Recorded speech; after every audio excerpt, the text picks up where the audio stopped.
a lot of companies would be scared to try this out because it just looks like, maybe you're engagement farming or maybe you're just trying to get more followers. But at the end of the day, people aren't going to remember that. People are going to see your stats and you're going to have distribution, and that's what's important. Welcome to W3G, the official podcast for Meissen XYZ and your go-to hub to learn the latest developments in growth and marketing in the wild and wonderful world of Web3. I'm Julie Octaviano, head of DAO operations and client success at Meissen XYZ.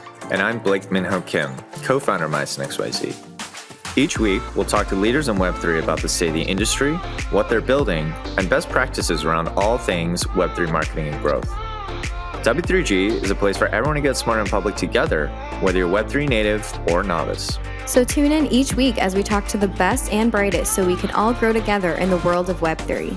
Today we'll be speaking with Sarah Lu, head of product marketing at Layer3, a platform helping on-chain companies reach, acquire, and retain users through powerful interactive experiences. In this episode, we went deep into the weeds of Web3 growth, talking about the power of social media, the community content partnerships flywheel, and the importance of constant experimentation. This conversation was rich with insights for any founder or marketer looking to build a robust Web3 go-to-market strategy. So without further ado, let's get into it. Here's episode number 19 with Sarah Lu. All right. Thanks so much for hopping on and chatting with us today, Sarah. How are things? How are things over in London? I'm great. How are you? Doing well. It's Thursday over here. I won't give a date because it will give away when we record this, but I'm excited for the weekend. How you feeling, Julie? I'm good. I am also excited for the weekend, the long American weekend. There we go. But this is going to be fun too, so I'm really excited. Sarah and I have been chatting for a while, and I'm pumped to actually just sit down and be able to learn a bit more about what you're up to, talk about Layer3, and just dive into all things Web3 marketing. So to get started, every episode, we like to ask people about their origin story. So can you tell us a bit more about yourself, your professional journey, but also your Web3 journey, and how you got to Layer3 and what you're doing today? Yeah, of course. So I feel like I have a bit of an unorthodox story. Unorthodox being that I never really planned to get into the tech or startup space. But when I was in college, I was basically studying to become a lawyer. And before that, I grew up in Beijing. So I grew up around a lot of change. And then when I just graduated, that was when the pandemic started to hit. I wanted to try something a little bit different because I figured, life is short. So I worked for a creator economy startup in Beijing. And that was a really crazy experience because I think that was the thing in 2021. And then in 2022, I started thinking about just some of the negative impacts of just like platforms and algorithms, especially being so immersed in the creator economy and working with a lot of creators and influencers. I noticed that there were kind of so many like negative effects of these big platforms. We worked especially a lot with TikTok. So that was definitely something that led me to read more about Web3, as well as just to dive deeper into what Web3 could mean. And then I just really started getting interested in everything that Web3 had to offer. So not just Web3, but also crypto, everything on chain, providing greater financial access. That was something that really resonated with me since I grew up in China and I had a lot of international friends, and my worldview wasn't always so US centric. So I got the value prop of crypto almost immediately. And I think right now I'm still really driven to advance that mission.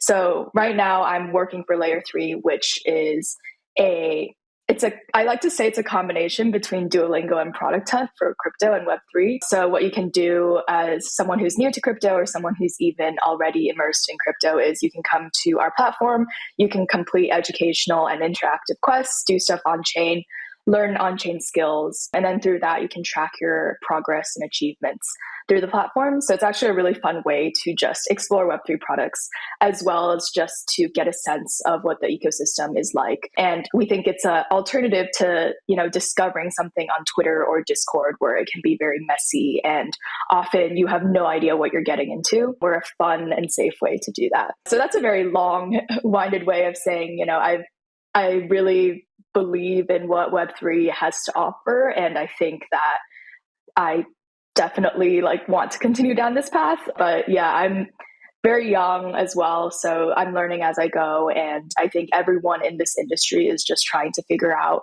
what works for them because it's so new. So I think it's just a really exciting time to be here, and I'll probably continue to be here for a while.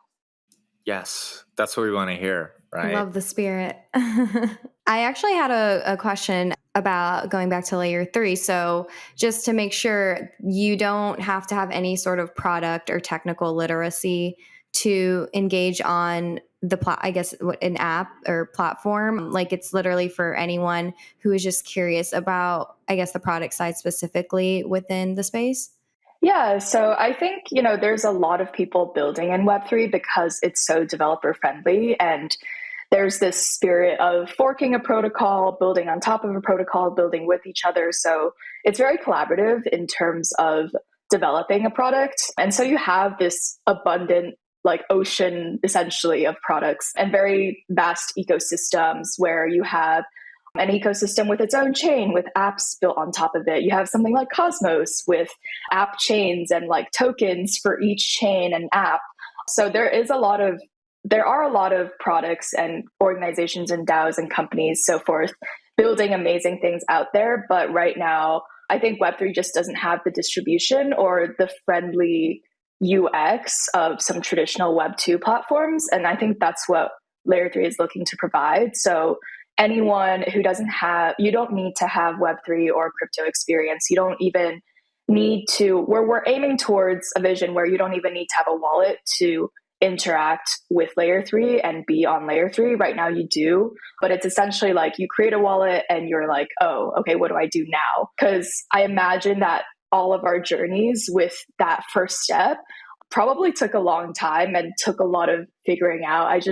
I remember paying like so much in gas just trying to do an on-chain transaction, not knowing why it was rejected, not knowing the difference between cold and hot wallets. And the more you dig in, the more you just realize how technically confusing and how new all of this is. So we're just trying to abstract that away and make it easier for everyone to access what's already being built and what is currently being built. No, that's really incredible. And I'm excited to dive deeper, right? So let's do that. So I guess, could you kind of take us to the beginning? Because I think what's been really interesting is, even since my own journey in Web3, which technically started 2017 with like crypto and stuff, but it wasn't like Web3 wasn't a thing, right? So I think like 2020 is when a lot of us really started to enter this market and this whole idea of Web3 even started to come to life.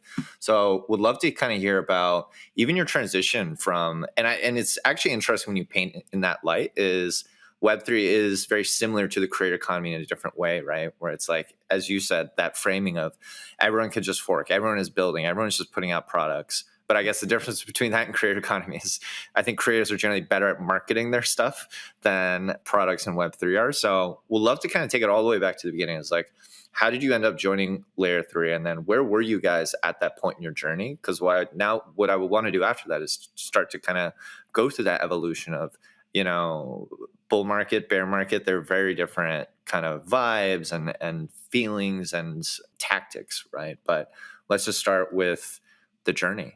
Yeah, of course. Yeah, I mean, just to provide a bit of context on what I was doing at my previous job, I was basically very in the weeds with creator marketing and influencer marketing. So we kind of worked as both an in-house production agency as well as an influencer agency. It was a company that was trying to connect the supply chain in China to creators abroad. So the very notion of like creators having their own economies as well as their own companies to monetize, that was what we were trying to do. It didn't work out for various reasons, but I think what drove me to Web3 was I personally, I experienced so many frustrations working with platform algorithms and these monetization models. I think the one thing we were trying to do a lot was just to like game the algorithm, and it made me really question existentially like what my role meant, because all I was doing was trying to figure out the TikTok algorithm and how to make content appear at the top. Sometimes it was just completely random, and we actually worked with ByteDance, the parent company of TikTok, who said that they would, this is now a known fact, but they would heat certain creators and make them rise to the top of the algorithm if they thought that those creators would bring them more money. So this just didn't particularly feel right with me. And I think I was looking for a more equitable model where creators could really own their platforms, like something like Lens. Obviously, that's still not fully fleshed out. And there's not widespread adoption of it yet. But that's initially where I was heading. But then as I said previously, I just was interested in everything Web3 at that point. So I started exploring DeFi, I started exploring DAOs. I think a year ago, so Layer3 was actually a DAO operations platform. We posted bounties on our site, and then companies or DAOs who would post these bounties would then reward people who participated in them. So they're kind of like contests where, we would incentivize people to write a Twitter thread for $250 or 250 I remember USDC. that. I think it's when we were first starting Myosin and we were like thinking about DAOs. That's, I think, the original context, right? Is like, it was one of the original like questing platforms, I guess, which we'll dive into in a bit. But yeah. Yeah. So it was a very different model from what we have now. But basically when I started out, I was on Twitter a lot. I was trying to build an audience. I think I did pretty successfully at that. And then I ended up applying to Layer3. I just wanted to really start and get into it. Like, I just wanted a job in Web3. I wanted to get down and dirty, even though I hadn't had much direct experience with product marketing specifically, or Web3 for that matter. I ended up getting rejected after like 2 interviews. And then I just told them, look, I'll create blogs and I'll do content marketing for you as a contractor. And then we can see where we go from here, because I wanted to try freelancing anyway. After about 2 months, I think, they saw the value in content marketing as well as some of the social media marketing I did for them. And that directly came from my experience with working with TikTok creators and just having experience in content production. So I do think that's a very, very like underappreciated skill in Web3, like the marketing aspect, telling a story. I think all of that was very applicable to my new role. And then they gave me a full-time offer. So I've been there since then. I've grown our social media a lot. I'm working on some more like BD facing, growth oriented and product oriented initiatives now. But I think product marketing is a pretty good summary of all of that, or it's where the intersection of all of that is. Essentially, you're trying to you're trying to boil down the key value proposition of your product and then sell it to people while telling a compelling story. So yeah, that's where I am now. Oh my God. That's like so interesting and so timely, because we've been talking about socials so much on our side of Myosin. And I did a little bit of research on your LinkedIn and I saw the numbers that you were able to grow like each channel from. And I was like blown away. And I'm like, okay, definitely have to ask you about this. Obviously you're a pro, with your time at TikTok and just, generally like understanding how to, work in the creator economy.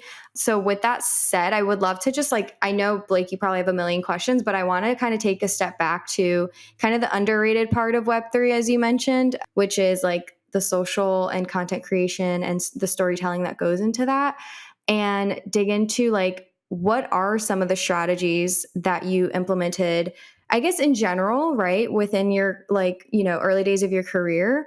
And then how did that change in Web3? Like, how did you get Layer3's channels to massively grow the way that you did? Was it the same sort of strategy that you were doing before? Is there some nuances? What about product do you think sticks on social versus doesn't? Is educational content, any and all tidbits about the strategy that you implemented and how that was executed, I think would be really helpful.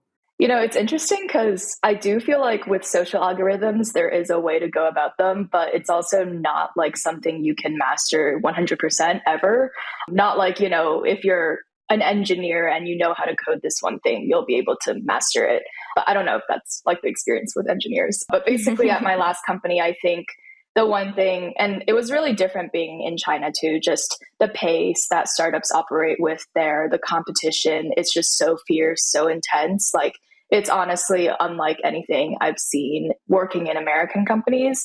And I think one thing they pushed a lot was, it was just, try as much as you can and don't be afraid that it won't work out with prior planning. So I feel like sometimes in American companies, or just the cultural difference is that there's a lot of planning, there's a lot of research that needs to be done before something is launched.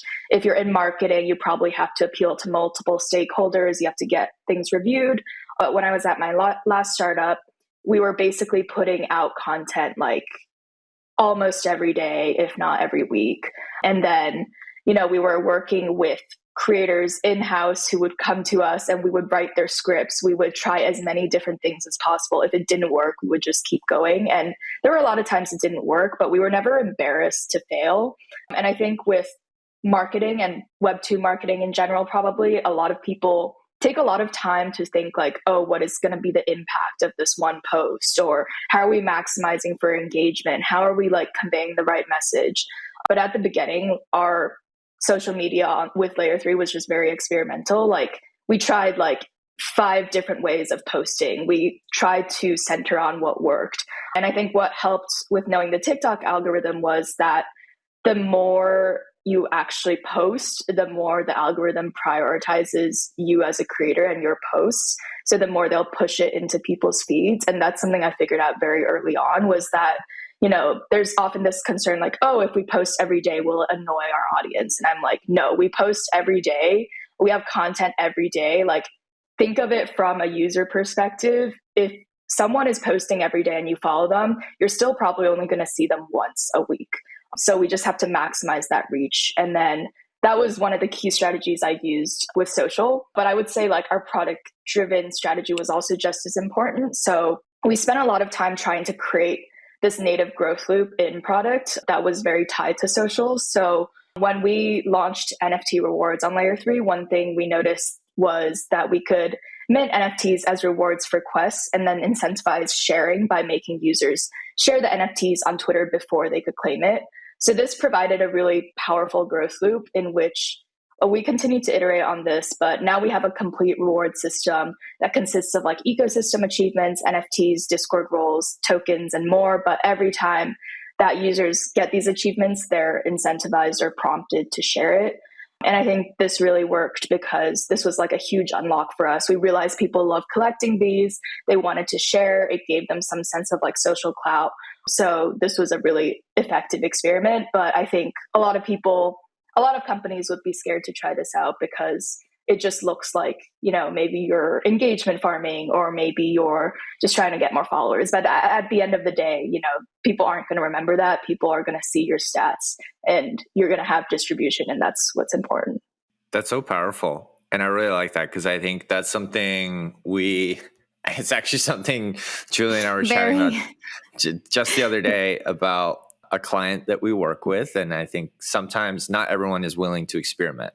Right. And so I think that's really refreshing just to hear, and that we don't know what works, and particularly for like product marketing. Yeah. And I think on that too, like specifically in Web3 too, right? Like what you're saying in Web2, like there's almost, I wouldn't say too much structure, but there is a lot of hesitancy because there is a lot of inner politics. There's a lot of money, I guess, at stake, and depending on the organization. In Web3, like the fact that it is more community based, and you do get that feedback loop is pretty direct and it's fast, right? It leaves room for experimentation, and then I think like pivoting pretty early on because the feedback loop is so much shorter and faster. So yeah, and I also think even Blake, I was gonna message you too, like even internally for Myosin, like we're kind of stuck in this place where we're like, do we just post things on TikTok and Instagram just to start posting? Like at the end of the day, like just got to get content out there. If it doesn't work, we'll pivot, blah, blah. But then there's the other side, which is like, we have to have a thought out strategy, like blah, blah. So I see both sides. I am on the experimentation side, and Sarah is proving my point, by the way. But yeah, I was waiting for the shoe to drop. I'm right. I've like experienced both sides too, or it's just this internal struggle because you're like, oh, like as a company of this size or like of this caliber, we should be having structure. But then you're like, wait, but sometimes structure just limits what we can do. Especially, I like to call like, instead of like marketing campaigns in Web3, I just like to call them community experiments. Because usually when people think of campaigns in Web3, they're really lame. Like someone's just doing a giveaway, someone's just doing a raffle, you get an NFT. Instead, we think there are more creative ways to market with your community and not at your community. And usually these ways are really experimental. So what we did once was we had like a mini governance experiment where we asked people to vote on the next protocol or app that they wanted to see in a quest on layer 3. And we did this all on chain with JokeDAO. So this was like a really interesting experiment that you probably could never run anywhere else. And you probably would never be able to get any engagement or actually any marketing value out of it anywhere else. But in Web3, that's the kind of thing that sticks, that incentivized like so many of our community members to try this, that it actually broke the system. And we had to like do a lot of things manually to fix that. But that's just a testament to the things you can really do to like engage your community. And you can really think out of the box because none of this is predefined and no one's saying like, this is how you market. This is who it has to be to do the marketing. This is how many years of experience you have. And I think that's one thing I really appreciate about Web3. This is a very eye-opening conversation, just to be frank, because as Julie just alluded to, it's highly relevant to even the conversations we're having. And now I'm just like, you know what, fuck it. Like, let's just do it. I think just to be like transparent though, right? Like I think speaking from like the org side, right, as the leader of a larger org, I think I'm all for experimentation. I think the only reason we've been hesitating on like pushing on social experimentation is more a matter of bandwidth of like, particularly within Web3, like, do we want to like spin out and experiment on like 20 different channels all at once? Or should we concentrate our bets on things we do know works? So it's not that I'm against, hey, we should do, TikTok, Reels, YouTube, because frankly, like, I mean, even from this podcast, right? Like we're creating lots of like great social clips. You'll be on that, Sarah. It's going to be meta at some point, right? Like here's a TikTok or a Reel about someone talking about.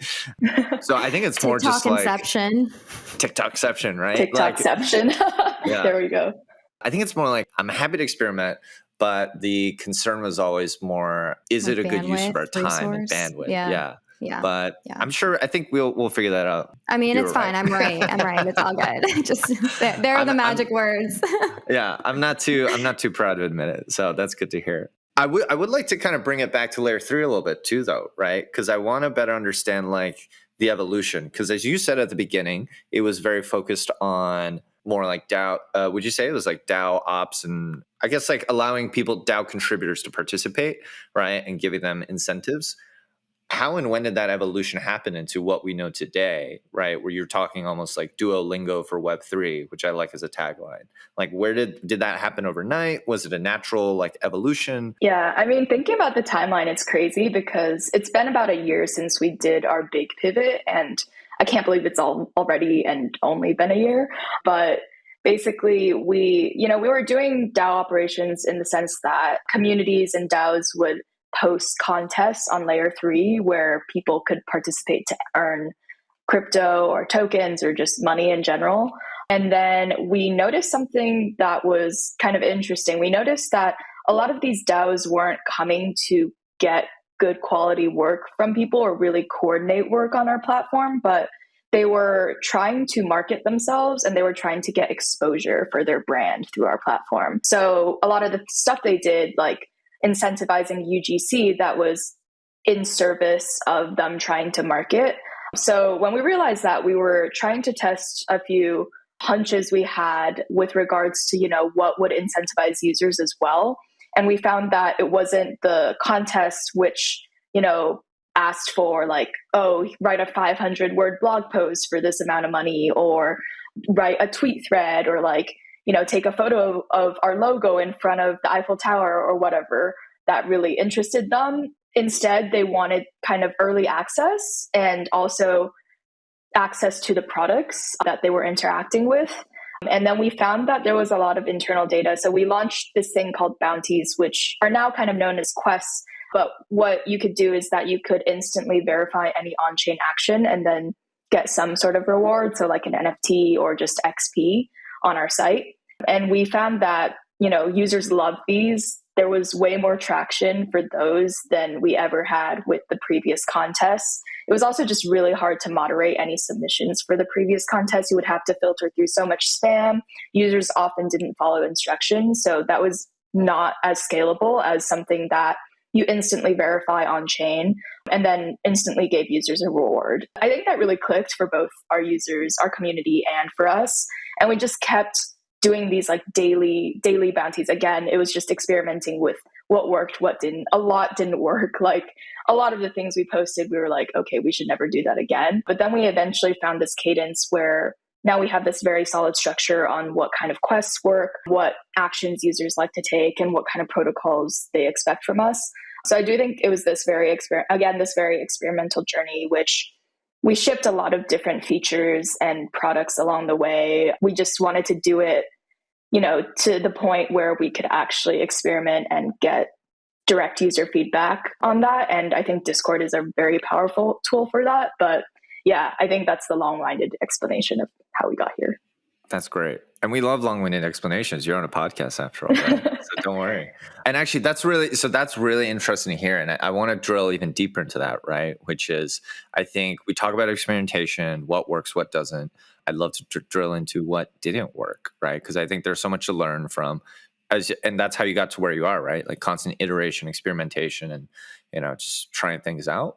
Are there any and it's, you can go as specific as you want, but it's more just like lessons learned, I guess, or experiments you tried more recently, even, when you're launching these bounties and quests. Like, we tried this thing, we thought it would work, it didn't. And so what happened, I guess? I think there's this solidarity in building a Web3 product. So I do love sharing and being vulnerable, because I feel like we're all in this together and we're building in public. So if we're hiding stuff from each other, it makes no sense, because it's just, we want to advance the space.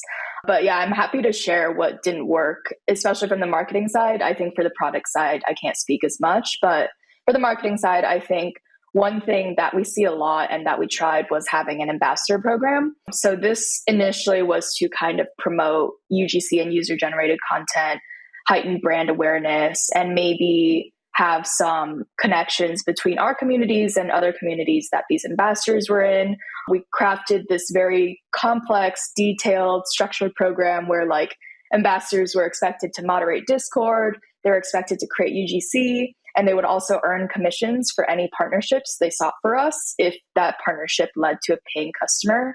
But I think the one thing we realized with that, we onboarded 30 ambassadors, and there was a lot of momentum and hype in the beginning, but it is very hard to, when you're managing ambassadors, you don't realize you're also managing. It's almost like you're managing employees, because they're very committed. They want to do the work. Or 30 interns across the internet, and you're like, how do I get, exactly. There's no office where you can gather them and, yell at them. Exactly. Yeah. And it's all remote. Some of them don't speak English as their first language. Some of them don't even want to be on camera. Right. So it's definitely very difficult. It was super difficult. And I think that was our first mistake, was that we thought, I should have known, because I had experience working with creators, but these ambassador programs take a lot of resources and a lot of bandwidth to run.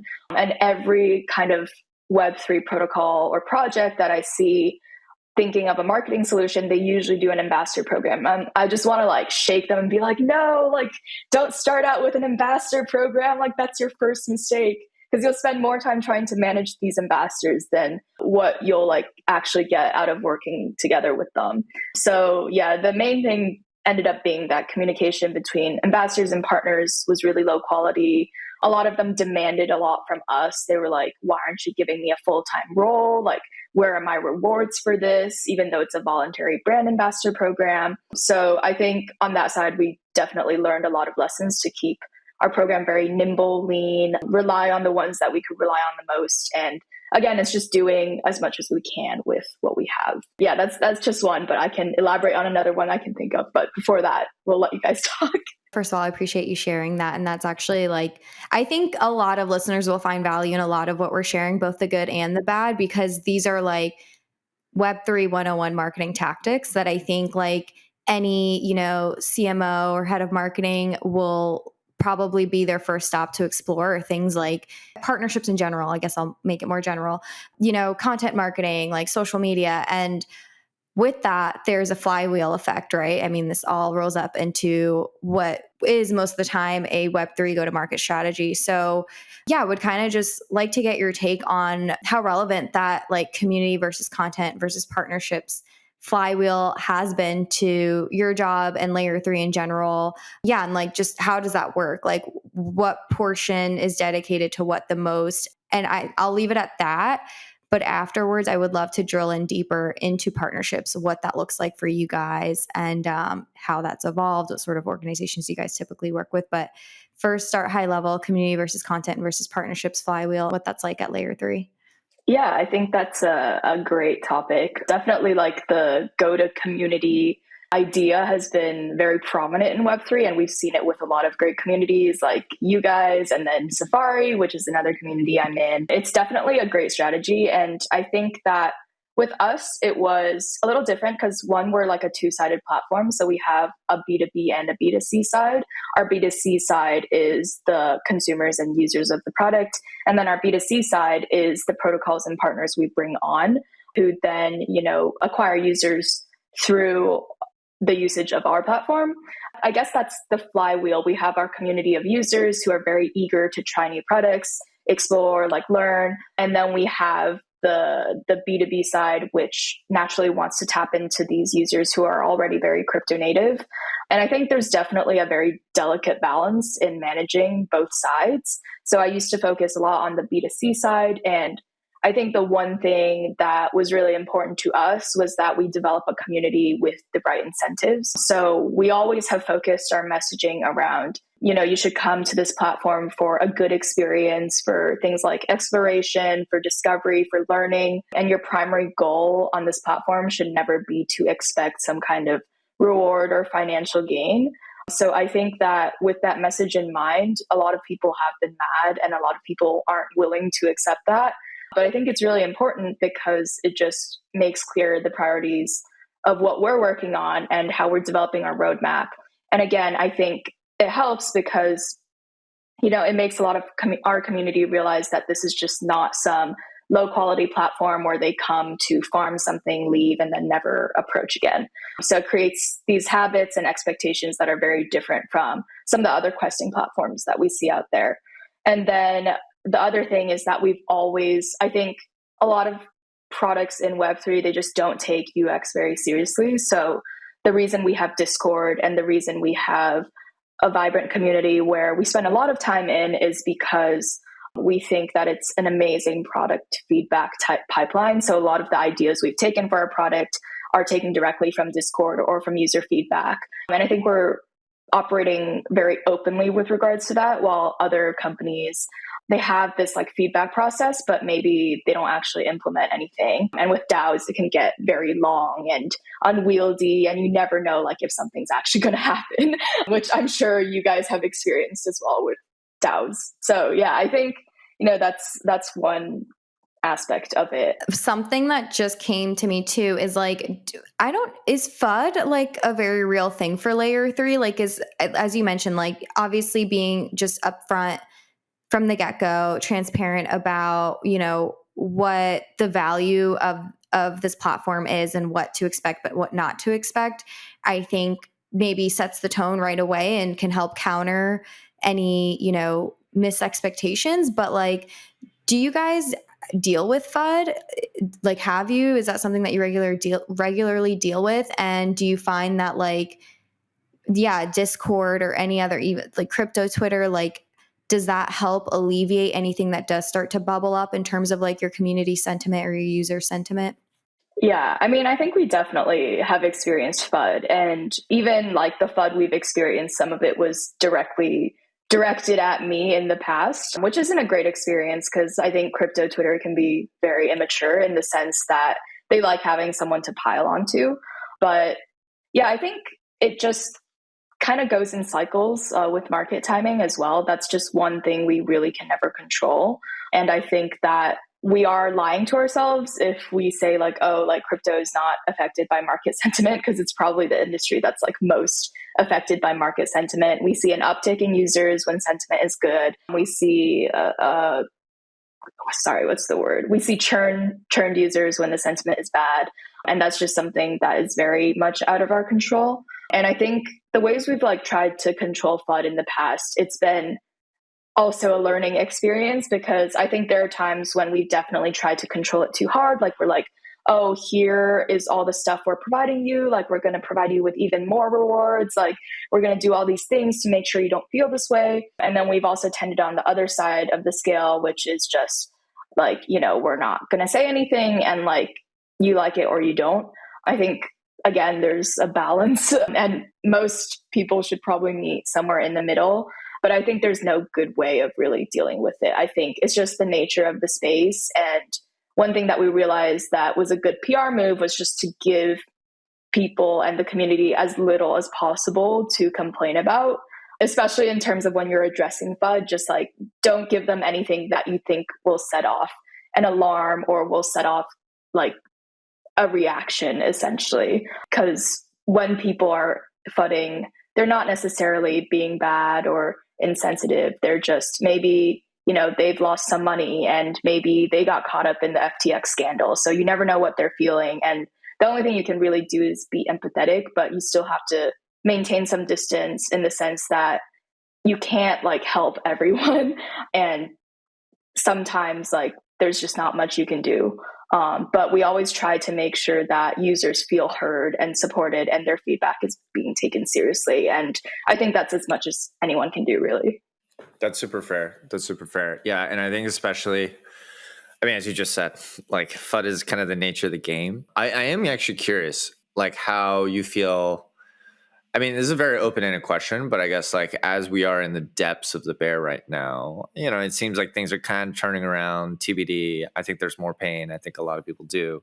Maybe we'll see things turn around early next year. But all this in mind, right? And with the current market sentiment, like how have things been going, I guess, or how have you guys been adapting to this market, right? And then in terms of the partnerships or the brands that you're working with, do you find that even what they're coming to you with has evolved and changed, or how has that morphed, I guess, in this current market? Yeah, that's a great question. I think that for us, we've definitely focused on I think the one thing we focused on throughout all this is that we know that there are forces out of our control. So we've just doubled down on building the best product and the best experience we can, which honestly, like a lot of crypto products cannot say.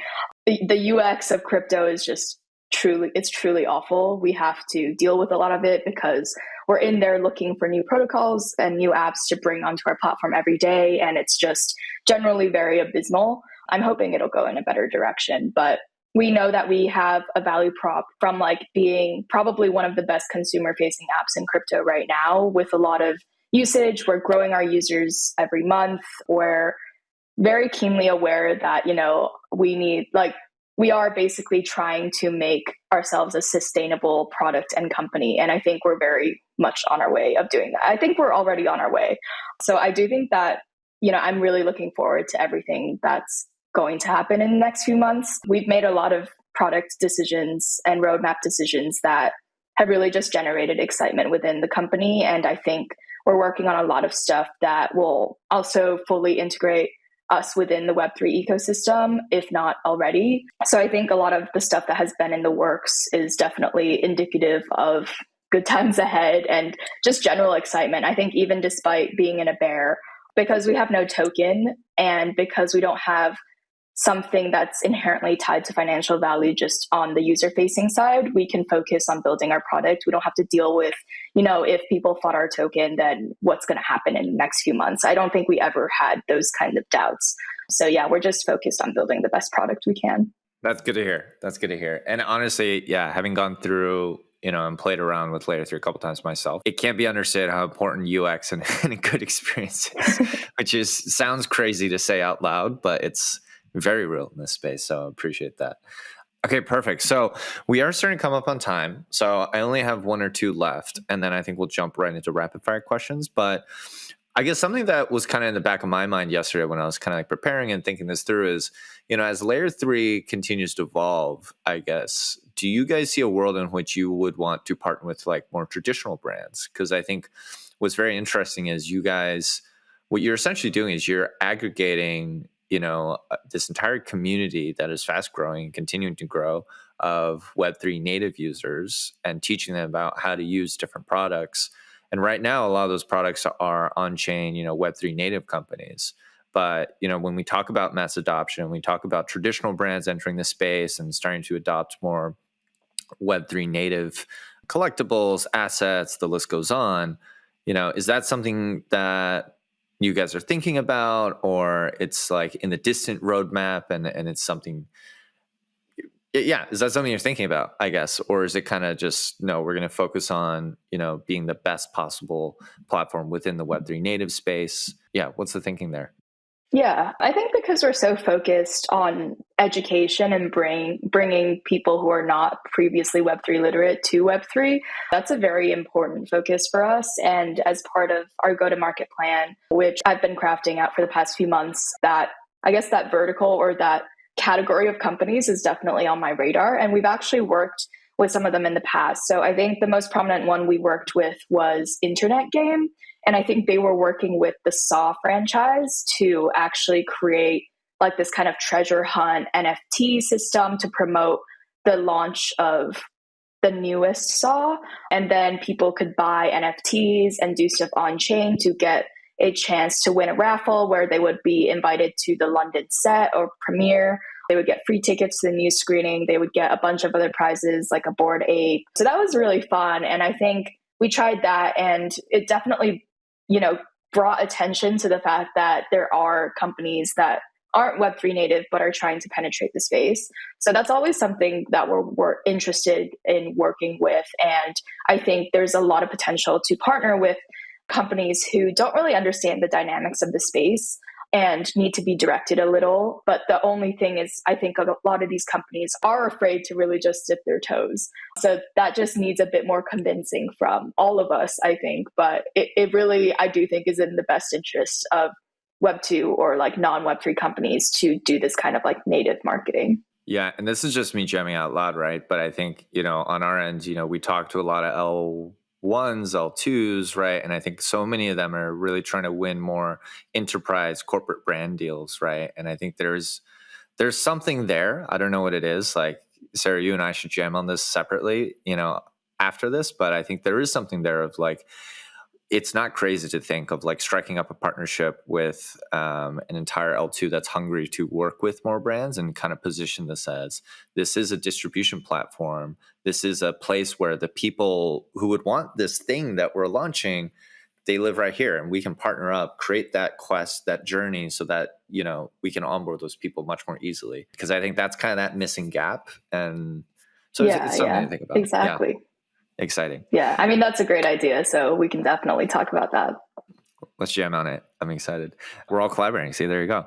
But yeah, so I guess the last thing before we get into rapid fire is we'd love to hear like on the upcoming roadmap, right? What should listeners be keeping an eye out for? Is there anything exciting in the next couple months that we should, let people know about? Totally up to you. So I think the main really exciting thing that we launched recently was our API. And this is from, a year of experimentation with just quests, how these like on-chain quests work in terms of verification and making sure users can get through the flow. So we've launched this API that essentially allows you to build quests in your own app. And we've launched it with a wallet called Frontier Wallet. So now they have Layer3 powered quests natively in their own app, which I think a lot of companies have been asking for because they don't necessarily want the branding of Layer3 in their own quest. And their own quest is something that's really important for retention. So that's available now as an offering. And if anyone's interested, you can direct them to us and we can chat. Right now it's invite only, but yeah, super exciting. It's been in the works for a while. And then the next really exciting, I don't think I can definitely reveal more about the roadmap, but we have a few immediate product launches that are going to be amazing in terms of just engaging new ecosystems and making the Quest experience on Layer3 even better.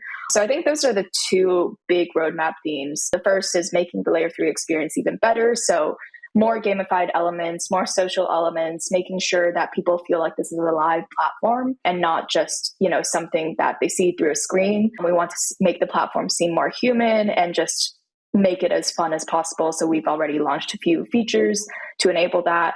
And then the second is expanding into different ecosystems. So we launched ZK Sync support recently, and that's been really popular with a portion of the people who love ZK Sync, but we're looking to expand even further and hopefully we are the go-to hub, not just for quests, but to just explore all of crypto. So you don't have to go to Twitter. You don't have to go to Telegram. You come to Layer3, and this is where you get your information and your experiences and your education on crypto. And that's really the North Star for us, is that we want Layer3 to be this very cool and exciting place where you can do just about anything in crypto. So I hope that helps. Boom. You heard it here first. I love that. No, that's great. And that's a really exciting vision. I think it's a really exciting roadmap for a lot of things coming up. So I don't know. Now I'm all jazzed up. Now I feel like I got to go on Layer3 and just start questing. Yeah, keep questing, get those achievements. We have a really funny achievement called Weekend Degen. So if you complete a quest during the weekend, then you're a weekend degen. I freaking love that. That's great. That's great. All right. Well, Julie, should we go into rapid fire questions and take it away? So just kicking things off, first question, what is a Web3 project, not including your own, so nothing with Layer3 or anything else you're working on, that you're most bullish on? Oh, God, that's a really hard question. I would have to say Hook. So it's this NFT options platform. I think people have wanted like a simple way to trade NFT options for a while, and this just seems like really great to me. I tried their onboarding today and it's amazing. And there we go. Okay, this next one we really like, which is, what do you feel like has been your biggest professional learning over the past 12 months? I would say the biggest one that I've already touched on too is just to experiment as much as possible. Don't be afraid to just try something out. Don't be afraid to be embarrassed. I think that everyone has to fail sometimes in order to succeed. I love that. If you had $1 million, what would you build in Web3 today outside of, again, anything you're working on? So nothing with Layer3, has to be totally new, $1 million. It would probably be a universal API which could search up every single transaction across all chains and then abstract it into something user-friendly that you can actually search with. So there is a company building the user side of that, but I think the API has yet to be built. Yeah, that makes a lot of sense. Well, it does to an extent, right? Because I think that, just to take a quick double click on that, is I love the idea. I think the challenge will be, does every chain need to be on there, right? Because then it's is it worth the integration, the time to create that integration when, I might have to I'm not going to take a shot at any one blockchain, but there was some news that came out on crypto Twitter the other day of Swee's active daily users is 400 total. So it's yeah. again, maybe that'll change, and I hope Swee is successful in whatever form, right? But then it's this question of which one should we integrate? Probably the EVM ones, and then you just go for the 10. That's it. Anyways, that's just me playing it out, being that's interesting. Yeah, it's so it's weird because Etherscan is just the preferred way of searching any on-chain transaction, and it's pretty horrible. Again, not solid UX. Yeah. Anyway, I digress, but yeah. Amazing. And then the last one here is, do you have any crazy predictions in Web3 by end of year 2023? It could be anything from crypto to Web3 to regulatory to whatever you want it to be. What's on your mind, and what do you think is a crazy thing that can happen? Gosh, that's really hard. I also I hate being wrong. So I feel you gotta experiment. You gotta try. Immortalized on the internet. I'm definitely going to be wrong. Yeah, I think this sounds this makes me sound like a bit of a negative Nancy, but I think a lot of companies that raised at incredibly high valuations in 2021 are going to fail and become zombie companies by the end of 2023. And it just comes back to I guess why a lot of us are building in this space. I think in 2021, this was very difficult to say. There was just money being thrown around everywhere. And it's unfortunate because now you have people's livelihoods depending on something that barely has any traction. And it just really goes to say that I think finding product market fit is very difficult in crypto because you have all these other factors that basically skews what your perception of what product market fit is. Maybe excitement for a token, excitement for an airdrop, the number of people who use your product before you have an airdrop. All this stuff is just very hard to control. So I do think that before 2023, a lot of the companies who didn't take this into consideration will have to face a really harsh truth. But I guess a positive one is that I think there are more and more people learning from that. And I think that there will be more growth leaders in crypto who really prioritize sustainable growth, sustainable marketing, and actually thinking about these things in a holistic perspective beyond like, oh, let's partner with someone and then like say we're having a partnership and do a giveaway and that's our marketing strategy. I think that more people will start taking it seriously, and that's a good thing because we need to make crypto like something that's actually marketable and something that's actually useful. So yeah. I love that. And I can tell you, I can relate to that very highly, because I think when Simon and I were getting Myosin off the ground, it was Feb 2022. FTX hadn't quite happened yet. We actually, the first crypto conference we went to was Crypto Bahamas, hosted by FTX. And I remember people were asking us about, they're like, what do you guys do? We're like, we're a marketing DAO. And they're like, what? And at that time, it's like launch token and moons. You don't need marketing. And I feel like in just the past year, especially towards the end of last year, people were starting to be like, oh yeah, like this marketing thing, it kind of matters, right? To actually grow a company. So just to echo what you're saying, right? And echo that sentiment, is like, it is important to have those sustainable strategies and growth frameworks. And it's really amazing, honestly, just to hear all the cool stuff you've been doing and how you got there with Layer3. And yeah, just really appreciate you coming on and talking to us about it. It's been really fun.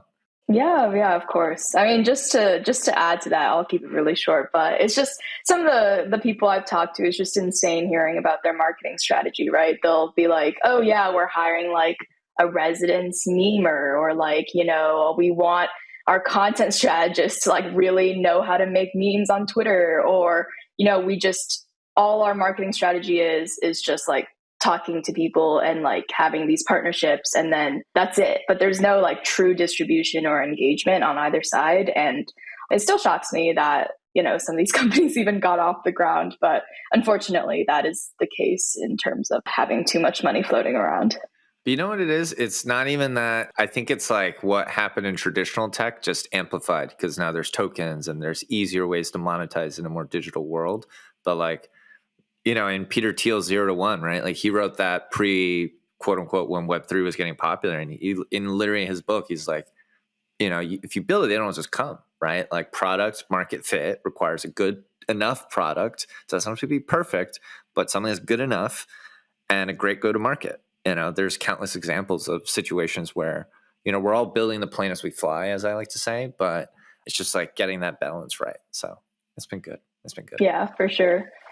Amazing. Julie, anything else from you, or you feel good? No, I'm all good. It was so nice meeting you and learning all about Layer3, the marketing stuff you've been doing. Super insightful conversation and very timely for us, just both internally and with some of the clients we're working with. So yeah, great meeting you, great chatting. Thanks for having me on and just allowing me to talk. I feel like I talked forever. I don't know if that's normal. That's what a podcast is. Don't worry. You're totally fine, girl. Yeah. And there's awesome. A lot of really valuable alpha and insights in there. So really appreciate you just sharing and being vulnerable. And this was awesome. So really excited to publish this and let the world know. So with that, we're going to say goodbye. Have a great rest of your week. Have a great night. And we'll talk to you soon. Thanks so much. Thanks. Talk soon. Bye. We hope you enjoyed this episode of W3G. If you'd like to learn more about Web3 marketing, please visit myosin.xyz and subscribe to our newsletter to get started. And if you're a fan of the show, please be sure to show your support by subscribing and leaving us a review on Spotify, Apple Podcasts, and YouTube. Thank you so much for listening, and we'll see you next time.